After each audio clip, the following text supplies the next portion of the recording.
Hello everyone, welcome to Vedantu Telugu చేయి. నేను మీ Madan Sai, big B and physics coach.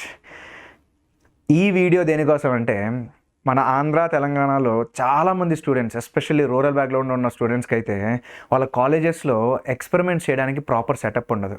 So దానివల్ల వాళ్ళకి ఎక్స్పెరిమెంట్స్ మీద పెద్దగా ఐడియానే ఉండదు. అండ్ వాళ్ళు వెళ్ళి ఎక్స్టర్నల్ ఎగ్జామినేషన్స్ రాయాలి. ఆ ఎక్స్టర్నల్ ఎగ్జామినేషన్స్కి వచ్చిన ఎక్స్టర్నల్ ఎక్స్పెరిమెంట్ చేసి చూపించండి అని అంటాడు. మరి చేయాలంటే మీకు తెలియాలి కదా.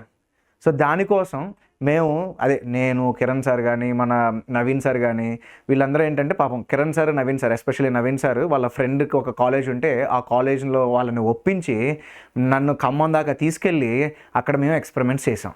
మీ అందరికీ తెలిసిందే అది.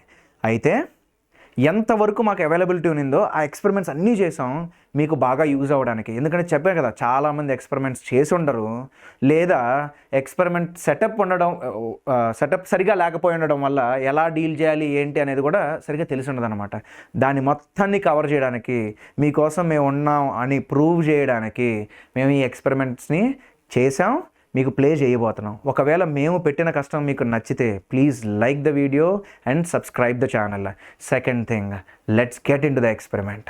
మనకి ఇది స్క్రీన్, ఇది లెన్స్, అండ్ ఇది వచ్చేసరికి మనకి ఆబ్జెక్ట్ అమ్మ క్యాండిల్ లో ఉండి వచ్చే లైట్ మనకి మెష్ ని ఇల్యూమినేట్ చేస్తుంది. సో మనం మెష్ ని ఆబ్జెక్ట్ కింద ట్రీట్ చేసి, సో మనకి క్యాండిల్ నుండి వచ్చే లైట్ ని ఆబ్జెక్ట్ కింద, అంటే లిటరల్ గా కరెక్ట్ గా మాట్లాడాలంటే ఈ మెష్ మనకు ఆబ్జెక్ట్ అవుతుంది. ఇది లెన్స్ అండ్ ఇది మనకి స్క్రీన్. సో నేను ఈ స్క్రీన్ ని అటు ఇటు మూవ్ చేస్తున్నప్పుడు మీకు ఇమేజ్ అనేది బ్లర్ అవ్వడం అండ్ నీట్ గా కనిపించడం చూడండి ఒకసారి. సో దగ్గరకు వచ్చే కొద్దీ మీరు చూస్తే బ్లర్ అయిపోయింది. అదే నేను ఒకసారి ఇక్కడికి తీసుకెళ్తా ఉంటే చూడండి, మెష్ ఆ ఐరన్ మెష్ ఉంది కదా, ఆ మెష్ అనేది మనకు కొంచెం కనపడడం స్టార్ట్ అవుతా ఉంది. కనపడుతుంది. మెష్ అనేది ఇప్పుడు చాలా క్లియర్ గా కనపడుతుందమ్మా. ఇమేజ్ బ్లర్ అయిపోయింది. సో నేను మూవ్ చేస్తాను. నేను ఇట్లా మూవ్ చేయగానే షార్ప్ ఇమేజ్ ఫామ్ అవుతుంది. మళ్ళీ నేను దగ్గరికి తీసుకురాగానే ఇమేజ్ బ్లర్ అయిపోయింది. సో వెనక్కి తీసుకెళ్తా. ఎస్, మళ్ళీ ఎక్కువ వెనక్కి తీసుకెళ్ళిపోతే బ్లర్. ఇక్కడ షార్ప్, మళ్ళీ ముందుకు తీసుకొస్తే బ్లర్. సో మనకి షార్ప్ ఇమేజ్ అనేది ఈ పొజిషన్లో కనపడుతుంది. ఈ పొజిషన్లో నాకు షార్ప్ ఇమేజ్ అనేది కనపడుతుంది. ఇంకంతకు మించి వెళ్తా ఉంటే ఎస్, ఈ పొజిషన్లో షార్ప్ ఇమేజ్. క్లారిటీ కోసం నేను ఇప్పుడు లైట్ తీసేస్తాను మీకు బాగా కనపడడానికి. ఇప్పుడు చూడండి ఎంత క్లియర్ గా మనకి ఆ మెష్ అనేది కనపడుతుందో. అయితే ఎప్పుడైతే నేను ఇక్కడ నుండి మళ్ళీ తీసుకెళ్ళడం మొదలెడతానో మళ్ళీ చూడు బ్లర్ అయిపోతుంది, ఇమేజ్ అనేది బ్లర్ అయిపోతుంది. సో ఎక్కడైతే నీకు ఇమేజ్ చాలా షార్ప్ గా కనపడుతుందో that's the place where image got form. So నాకు మళ్ళీ బ్లర్ అవుతుంది. ఎస్, మెష్ బ్లర్ అయింది. క్లారిటీ వస్తుంది. షార్ప్. ఇక్కడ నాకు క్లియర్ గా మెష్ అనేది కనపడుతుంది. సో మనం ఏం చేస్తామంటే, ఆబ్జెక్ట్ ని నేను కదిలించబోను, లెన్స్ పొజిషన్ చేంజ్ చేస్తాను అండ్ స్క్రీన్ పొజిషన్ చేంజ్ చేయబోతున్నాను. సో ఆబ్జెక్ట్ మనకి ఎప్పుడు 0 దగ్గర ఉంటుంది. లెన్స్ ఎక్కడ ఉంది అని అంటే మనకి 30 దగ్గర ఉంది. మనకి లెన్స్ 30 దగ్గర ఉన్నప్పుడు మనకి ఇమేజ్, షార్ప్ ఇమేజ్ ఎక్కడ ఫామ్ అయిందని అంటే 86. సో మనకి ఆబ్జెక్ట్ డిస్టెన్స్ వచ్చేసరికి లెన్స్ నుండి మనకి ఆబ్జెక్ట్ వచ్చేసరికి ఎక్కడ ఉందమ్మా, ఆబ్జెక్ట్ 0 దగ్గర ఉంటే లెన్స్ 30 దగ్గర ఉంది. సో ఆబ్జెక్ట్ డిస్టెన్స్, వాటి మధ్య ఉన్న distance 30 centimetres. This is our first reading. Image ఎంత అంటే లెన్స్ వచ్చి 30 దగ్గర ఉంది, ఇమేజ్ ఏమో 86 దగ్గర ఫామ్ అయింది. సో 86 మైనస్ 30 మనకి ఇమేజ్ డిస్టెన్స్ వచ్చేసరికి 51. 86 minus 30 56 centimetres. Okay, that is our first reading. ఇప్పుడు మళ్ళీ మనం ఏం చేస్తామంటే లెన్స్ని మూవ్ చేద్దాం. లెన్స్ని 5 సెంటీమీటర్స్ మూవ్ చేద్దాం. సో నేను లెన్స్ని తీసుకొచ్చి 35 దగ్గర పెడితే మళ్ళీ మీరు గమనించండి అమ్మా ఒకసారి. Sir focus. ఇమేజ్ బ్లర్ అయిపోయింది. సో నేను మూవ్ చేస్తాను. నేను ఇట్లా మూవ్ చేయగానే షార్ప్ ఇమేజ్ ఫామ్ అవుతుంది. మళ్ళీ నేను దగ్గరికి తీసుకురాగానే ఇమేజ్ బ్లర్ అయిపోయింది. సో వెనక్కి తీసుకెళ్తా. ఎస్, మళ్ళీ ఎక్కువ వెనక్కి తీసుకెళ్ళిపోతే బ్లర్. ఇక్కడ షార్ప్, మళ్ళీ ముందుకు తీసుకొస్తే బ్లర్. సో మనకి షార్ప్ ఇమేజ్ అనేది ఈ పొజిషన్లో కనపడుతుంది. ఈ పొజిషన్లో నాకు షార్ప్ ఇమేజ్ అనేది కనపడుతుంది. ఇంకంతకు మించి వెళ్తా ఉంటే ఎస్, ఈ పొజిషన్లో షార్ప్ ఇమేజ్. సో ఎంత వచ్చింది, 82. సో 82 అండ్ మనకి లెన్స్ వచ్చేసరికి 35 దగ్గర ఉంది. సో ఇమేజ్ డిస్టెన్స్ 82 మైనస్ 35 ఎంత సార్, అనబడి నవీన్ సార్ నేను 40 దగ్గరికి తీసుకెళ్తే ఎస్ లెన్స్ ఇస్ అట్ 40. ఇప్పుడు ఇమేజ్ ఇక్కడ బ్లర్ అయిపోయింది, ఇంకా తీసుకెళ్తే ఇంకా బ్లర్ అవుతుంది. సో ఇక్కడ షార్ప్ మళ్ళీ బ్లర్ అయిపోయింది, ఎక్కడ షార్ప్ ఇక్కడ షార్ప్ బ్లర్, ఇది షార్ప్. సో నేను లెన్స్ని 40 దగ్గర పెడితే నాకు ఇమేజ్ 80 దగ్గర షార్ప్గా కనపడుతుంది. So third 40 centimetres object distance, lens 40 దగ్గర ఉంది, ఇమేజ్ 80 దగ్గర ఫామ్ అయింది. సో 80 - 40 మనకి ఇమేజ్ డిస్టెన్స్ వచ్చేసరికి 40. సో లెన్స్ని నేను 40 దగ్గరికి తీసుకెళ్తా. నేను 40 దగ్గరికి తీసుకెళ్తే లెన్స్ ఇస్ అట్ 40. ఇప్పుడు ఇమేజ్ ఇక్కడ బ్లర్ అయిపోయింది, ఇంకా వెనక తీసుకెళ్తే ఇంకా బ్లర్ అవుతుంది. సో ఇక్కడ షార్ప్ మళ్ళీ బ్లర్ అయిపోయింది, ఇక్కడ షార్ప్ బ్లర్, ఇది షార్ప్. సో నేను లెన్స్ ని 40 దగ్గర పెడితే నాకు ఇమేజ్ 80 దగ్గర షార్ప్ గా కనపడుతుంది. So third 40 centimetres object distance 0, lens 40 దగ్గర ఉంది, ఇమేజ్ 80 దగ్గర ఫామ్ అయింది. సో 80 - 40 మనకి ఇమేజ్ డిస్టెన్స్ వచ్చేసరికి ఓకే.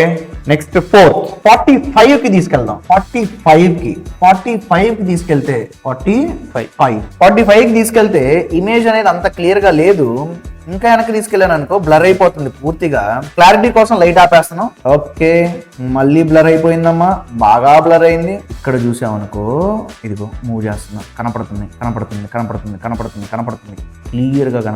క్లియర్ గా కనపడుతుంది. మనకి 45 దగ్గరికి తీసుకెళ్తే మళ్ళీ బ్లర్ అయిపోయింది, ఇక్కడ క్లియర్ గా కనపడుతుంది.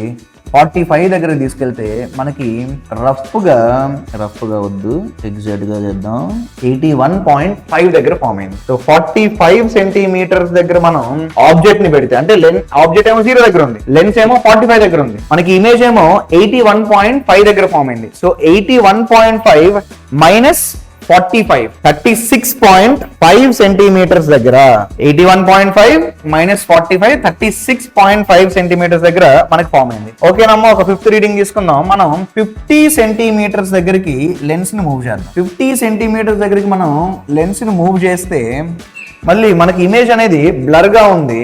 సో మనం మూవ్ చేద్దాం. ఎస్, షార్ప్ ఇమేజ్ ఫామ్ అయింది. ఎంత డిస్టెన్స్ దగ్గర అని అంటే మనకి లెన్స్ వచ్చేసరికి అరౌండ్ 83.5 దగ్గర. సో మనకి ఆబ్జెక్ట్ డిస్టెన్స్ వచ్చేసరికి 50 సెంటీమీటర్, ఎందుకంటే లెన్స్ 50 దగ్గర ఉంది, ఆబ్జెక్ట్ 0 దగ్గర ఉంది. అండ్ ఇమేజ్ డిస్టెన్స్ వచ్చేసరికి 83.5 - 50 33.5 సెంటీమీటర్. ఓకే, ఇవి మనకున్న రీడింగ్స్. క్యాలిక్యులేషన్స్ మనకి క్లోజప్ యాంగిల్లో చూపిస్తానమ్మా. ఓకే, రీడింగ్స్ అన్ని నీట్గా రాసానమ్మా. 30, 56, 35, 47 ఇవన్నీ మీకు ఆల్రెడీ నేను ఓవరాల్గా చెప్పున్నాను. సో ఆ యూ వాల్యూని వి వాల్యూని మనకు ఫార్ములాలో పెడితే ఫస్ట్ ఏమో 19.53, మీరు ఈ రీడింగ్స్ అన్నీ చూడొచ్చు అనమాట.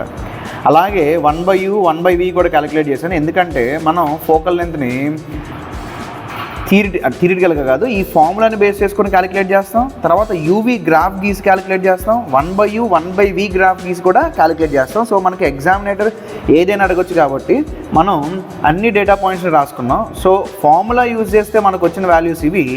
వాటి యొక్క యావరేజ్ ఎంత అంటే 19.958. ఇప్పుడు మనం యూవీ గ్రాఫ్ గురించి మాట్లాడదాం. అయితే మనకు వచ్చిన పాయింట్స్ అన్నిటినీ గ్రాఫ్లో గీయండి అమ్మా. గీసినప్పుడు మనకు ఒక కర్వ్ వస్తుంది. అయితే ఆ కర్వ్ని మనం ఒక స్ట్రైట్ లైన్ గీయండి, which is going to make an angle of 45 degrees. So 45 degrees angle అంటే అది y = x స్ట్రైట్ లైన్ అనమాట. అయితే ఏ పాయింట్ దగ్గర అయితే మనకు ఆ కర్వ్ని మీట్ అవుతుందో ఈ స్ట్రైట్ లైన్, ఆ పాయింట్ దగ్గరికి దాని యొక్క x కోఆర్డినేట్, దాని యొక్క y కోఆర్డినేట్ సేమ్ అవ్వాలి. ఈ 2fని మీరు ఇగ్నోర్ చేయండి. ఇప్పుడు నేను ఫస్ట్ డెరివేషన్ ఇస్తాను. సో tan 45 ఏమవ్వాలి అని అంటే మనకి y/x. మరి y ఏంటి, మనం v గీసాం కదా, మరి x ఏంటి, మనం u గీసాం కదా. సో tan 45 v/u, 45 1 అని తెలుసు, అంటే v = u. మనకి ఫార్ములా ఏంటి, f = uv/u + v. సో మనకి uv సేమ్ అయినప్పుడు పెట్టి క్యాలిక్యులేషన్ చేస్తే, అంటే vని u పెట్టి చేస్తే మనకి u/2 వస్తుంది. అంటే u ఎంతమ్మా, 2f. మనకి VU సేమ్ అని చెప్పాను కదా. సో VU సేమ్ అయినప్పుడు V is equal to U is equal to 2F. దాని అర్థం ఏంటంటే ఈ పాయింట్ దగ్గర మీట్ అయినప్పుడు దాని యొక్క y కోఆర్డినేట్ 2F, దాని యొక్క x కోఆర్డినేట్ 2F. సో దాన్ని మనం ఏంటమ్మా VU is equal to 2F. So నేను ఇప్పుడు ఏం చేస్తానంటే ఇది O తీసుకుంటాను, ఇది A తీసుకుంటాను, ఇది B తీసుకుంటాను. అప్పుడు ఇది OA అండ్ OB. ఈ OA ఎంత అంటే 2F, ఈ OB ఎంత అంటే 2F. So 2F plus 2F ఎంత 4F. 4F/4 చేస్తే మనకి F వచ్చింది కదా. సో గ్రాఫికల్ మెథడ్లో మనం ఫోకల్ లెంత్ క్యాలిక్యులేట్ చేయాలి అని అంటే OA OB క్యాలిక్యులేట్ చేసి రెండింటిని యాడ్ చేసి డివైడెడ్ బై 4 చేయాలి. సో మనకు వచ్చిన డేటా పాయింట్స్ని మనం గ్రాఫ్లో ప్లాట్ చేస్తే వచ్చిన కర్వ్ ఇదనమాట. ఇక్కడ ఒక పాయింట్ ఉంది, ఇక్కడ ఒక పాయింట్ ఉంది. సో పాయింట్స్ పెద్ద కనపడట్లేదు. సో నేను పెన్తో ఒకసారి చూపిస్తాను. ఇక్కడ ఒక పాయింట్ ఉంది, ఇక్కడ ఒక పాయింట్ ఉంది, ఇక్కడ ఒక పాయింట్ ఉంది, ఇక్కడ ఒక పాయింట్ ఉంది, ఇక్కడ ఒక పాయింట్ ఉంది. ఆ పాయింట్స్ మొత్తాన్ని గీసి నేను జాయిన్ చేస్తే నాకు కర్వ్ వస్తుంది. మనం ఏం చేయాలి ఇప్పుడు 45 డిగ్రీస్లో ఒక లైన్ గీయాలి. సో 45 డిగ్రీస్తో నేను లైన్ గీసాను. లైన్ గీసిన తర్వాత అది ఎక్కడైతే y యాక్సిస్ని మీట్ అవుతుందో A, ఎక్కడైతే x యాక్సిస్ని మీట్ అవుతుందో B. సో ఆ OA క్యాలిక్యులేట్ చేయాలి, ఆ OB క్యాలిక్యులేట్ చేయాలి. నాకు OA 40 ఉంది, OB 40 ఉంది. సో నేను OA 40 OB 40 డివైడెడ్ బై 4 వేస్తే నాకు 20 సెంటీమీటర్స్ వచ్చింది. ఇది మనకి UV గ్రాఫ్ మెథడ్. మనం 1/Vకి 1/Uకి గ్రాఫ్ గీసి కూడా ఫోకల్ లెంత్ని క్యాలిక్యులేట్ చేయొచ్చు. So 1/V 1/U on y axis and x axis. కాసేపు ఈ 1/Fని మీరు ఇగ్నోర్ చేయండి, అది నేను ప్రూవ్ చేస్తాను. అయితే మనకు వచ్చిన డేటా పాయింట్స్ మొత్తాన్ని కలిపితే మనకు ఒక స్ట్రైట్ లైన్ వస్తుంది. అయితే మనకి లెన్స్ ఫార్ములా ఏంటి 1/F is equal to 1/V minus 1/U కదా. సో ఎప్పుడైతే నువ్వు ఆబ్జెక్ట్ ఇన్ఫినిటీ దగ్గర పెడతావో ఇమేజ్ ఫోకస్ దగ్గర ఫామ్ అవుతుంది. ఎప్పుడైతే నువ్వు ఆబ్జెక్ట్ ఫోకస్ దగ్గర పెడతావో ఇమేజ్ అనేది నీకు ఇన్ఫినిటీ దగ్గర ఫామ్ అవుతుంది. సో నీకు ఆబ్జెక్ట్ ఇన్ఫినిటీ తీసుకున్నావు అనుకో, U ఇన్ఫినిటీ తీసుకున్నావు అనుకో, అప్పుడు 1/F is equal to 1/V. So ఎప్పుడైతే నీకు x యాక్సిస్ 0 అవుతుందో అంటే 1/U అనేది 0 అవుతుందో అప్పుడు 1/V వాల్యూ ఎంత అవుతుంది 1/F అవుతుంది. అందుకని 1/F గీసారు. సేమ్ ఎక్స్ప్లెనేషన్తో నువ్వు ఈ డిస్టెన్స్ని 1/F అని క్యాలిక్యులేట్ చేయొచ్చు. అప్పుడు 1/F ప్లస్ 1/F అంటే 2 టైమ్స్ 1/F నువ్వు ఏమని రాయొచ్చు OA plus OB. So OA plus OB రాయొచ్చు. అప్పుడు నువ్వు రీఅరేంజ్ చేస్తే నీకు ఫోకల్ లెంత్ కావాలంటే it is going to be 2 divided by OA plus OB. So ఇప్పుడు మనం గ్రాఫ్లో మనకు వచ్చిన పాయింట్స్ అన్నిటినీ ప్లాట్ చేసి స్ట్రైట్ లైన్ గీస్తే ఆ స్ట్రైట్ లైన్ అనేది y యాక్సిస్ని 50 దగ్గర x యాక్సిస్ని 50 దగ్గర క్రాస్ అవుతుంది. అప్పుడు OA వాల్యూ ఎంత అంటే 50, OB వాల్యూ ఎంత అంటే 50. అండ్ మనకి x యాక్సిస్ వచ్చేసరికి ఒక్కో యూనిట్ 10 × 10⁻³ ఇక్కడికి వచ్చేసరికి మళ్ళీ 10 × 10⁻³ సో నేను ఫోకల్ లెంత్ క్యాలిక్యులేట్ చేయాలంటే 2 divided by OA plus OB అన్నాను కదా. సో OA వాల్యూ OB వాల్యూలు పెడితే నీకు 20 సెంటీమీటర్స్ వస్తుంది. అమ్మ మర్చిపోవద్దు, ఇది 50 × 10⁻³, ఇది 50 × 10⁻³ దానివల్ల నీకు F 20 సెంటీమీటర్స్ వస్తుంది. సో ఇలాగ మనం ఫార్ములా యూజ్ చేసి గ్రాఫ్స్ యూజ్ చేసి కాన్వెక్స్ లెన్స్ యొక్క ఫోకల్ లెంత్ క్యాలిక్యులేట్ చేయొచ్చు. ఎక్స్పెరిమెంట్ అయిపోయింది. ఒకవేళ మేము పెట్టిన కష్టం మీకు నచ్చినట్టయితే please like the video and subscribe the channel. ఎంతమంది ఫ్రెండ్స్ ఉంటే అంతమంది ఫ్రెండ్స్కి మన ఛానల్ని రికమెండ్ చేయండి. అండ్ నెక్స్ట్ ఏంటి IPE అండ్ ఈప్సెట్ గట్టిగా స్టార్ట్ కాబోతున్నాయి, కుమ్మేద్దాం. Stay tuned, wait for us to do all the things.